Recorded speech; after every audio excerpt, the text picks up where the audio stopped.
안녕하세요. 지금부터 낭독을 진행할 시원한 시원입니다. 5일차 낭독을 시작하겠습니다. 침묵은 협상 상대를 불안하게 만든다. 욕망이 강할수록, 시간이 촉박할수록, 스트레스가 심할수록, 마음이 불안할수록 사람들은 말을 더 많이 한다. 이들은 봄에 사과나무 한 그루에 5톤의 비료를 들이붓고는 비료를 많이 줬으니 사과가 빨리 열리겠지? 라고 기대하는 것과 같다. 알다시피 그렇게 비료를 퍼부으면 사과나무는 여름이 오기도 전에 죽어버릴 것이다. 사과를 얻고 싶다면 적정한 양의 비료를 주어야 한다. 말도 마찬가지다. 논거를 제시하고 호소하고 상대의 반박에 줄줄이 변명을 늘어놓고 정말 따분하고 재미없는 광경이다. 하지만 안타깝게도 연봉 협상 때 흔히 목격되는 광경이다. 언젠가 세미나에 참석한 한 기술자가 자기는 연봉 협상 때마다 만족할 만큼 연봉을 올리는데 성공했다고 자랑했다. 사람들의 관심이 집중됐음은 물론이다. 나는 내가 사장 역할을 맡을 테니 그 상황을 역할극으로 재현해 볼 것을 권했다. 그리고 그것은 내가 지금까지 해본 가장 짧은 역할극 중 하나가 됐다. 그가 말했다. 사장님, 지난 12개월 동안 제 업무는 물론이고 퇴직한 슈미츠의 업무까지 맡아서 처리했습니다. 매니저 연수 교육도 이수했고요. 앞으로 더 열심히 일할 겁니다. 그러니 연봉을 2,000유로 올려주십시오. 끝이었다. 나는 웃음을 터뜨렸다. 참석자들은 이해하지 못했다. 그 와중에 내가 웃음을 터뜨리기까지 하니 그들은 더욱 당황했다. 내가 웃은 건 그 기술자가 상황의 요점을 정확히 간파했기 때문이다. 그는 꼭 필요한 말만 던지고 입을 다물었다.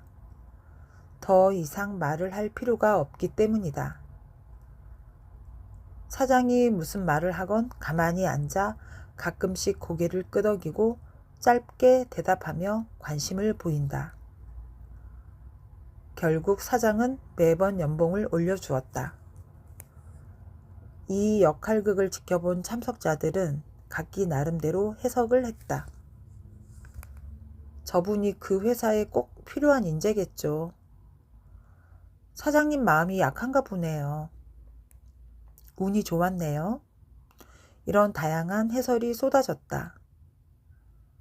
그러나 그중 누구도 침묵을 성공의 요인으로 꼽지는 않았다. 하지만 나는 물었다. 어떻게 한 인간이 저렇게 조용하고 느긋하게 적은 말로 자신의 입장을 밝힐 수 있을까? 사실 사람들이 협상 자리에서 말을 많이 하는 이유는 상대를 설득하려는 것이 아니다. 사실은 자기 자신을 설득하려는 것이다. 물론 성공할 리 없다. 어떤 사람도 협상 중에 자신의 관점을 확신할 수는 없기 때문이다. 협상 전에는 몰라도 협상 중에는 자신과 자신의 입장에 대한 확신을 유지하기 어렵다. 반면 앞에서 본 그 기술자는 자신과 자신의 이해관계, 목표에 100% 확신이 있었다. 이런 확신은 그 어떤 논리보다 설득력이 있다. 개를 훈련시킬 때를 생각해보자. 주인이 반신반의하면서 명령하면 개는 절대로 그 말을 듣지 않는다. 주인이 단호한 목소리로 앉아, 발 하고 명령을 해야만 순종한다. 의심과 확신의 차이를 제대로 보여준 아기 엄마가 있다. 우는 아기를 겨우 달래서 재워 놓았는데 집 앞에서 남자아이 몇 명이 왁자지껄하게 놀고 있었다.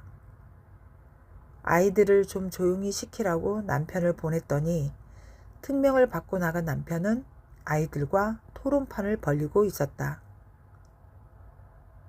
이성적으로 좋은 말로 문제를 해결할 수 있다고 믿는 듯 아이들을 조곤조곤 설득하려 한 것이다.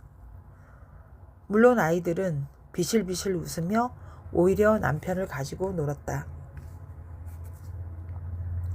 참다 못한 아내가 문을 열고 나가 말했다. 지금 저 안에서 아기가 자고 있어. 저 아기가 깨면 너희들 책임이야. 알아서 해. 그리고 돌아서 집으로 들어갔다. 아이들이 어떻게 했을까? 당황했고 고민에 빠졌다. 책임지라고? 저게 무슨 소리지? 경찰한테 신고할 건가? 우리 엄마에게 이르겠다는 거야? 뭔지 몰라 불안했던 아이들은 금세 사라졌다. 놀 장소를 바꾸기로 결정한 것이다. 싸울 준비가 되어 있는 사람에게 가장 황당한 상황은 싸울 의욕이 없는 상대를 만나는 일이다. 상대가 제 아무리 탄탄한 논리로 무장하고 권위를 내세워도 다 받아칠 자신이 있지만 입을 꾹 다문 상대에게는 방법이 없다. 그만큼 침묵은 위력적이다. 입장을 바꾸어 상대가 입을 다물면 당신은 어떤가?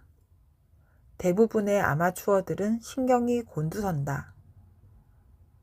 불안한 마음에 심장이 두근대다가 금세 양보하고 만다.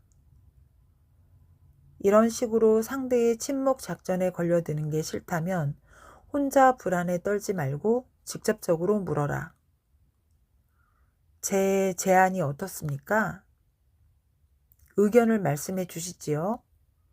이렇게 하면 공은 상대에게 넘어가고 불안도 함께 넘어간다. 자신의 생각, 내면의 목소리는 바깥에서 들려오는 말보다 힘이 세다. 특히 청소년들이나 심약한 협상 파트너에게는 더욱 그렇다. 물론 여기에는 다 자신에 대한 확신을 가져야 한다는 전제 조건이 있다. 앞의 예에서 아기 아빠는 그러지 못했다. 그는 역할을 헷갈렸다. 아기 아빠가 아니라 아이들의 동료처럼 보이고 싶었던 것이다. 이렇게 확신이 없는 사람들은 말이 많을 뿐더러 약한 나무 가지처럼 쉽게 부러진다. 반면 아기 엄마는 자신이 해야 할 일에 대해 전혀 흔들림이 없었다. 이런 확신은 상대에게 꽤나 큰 압박으로 작용한다. 이상으로 낭독을 마치겠습니다. 감사합니다.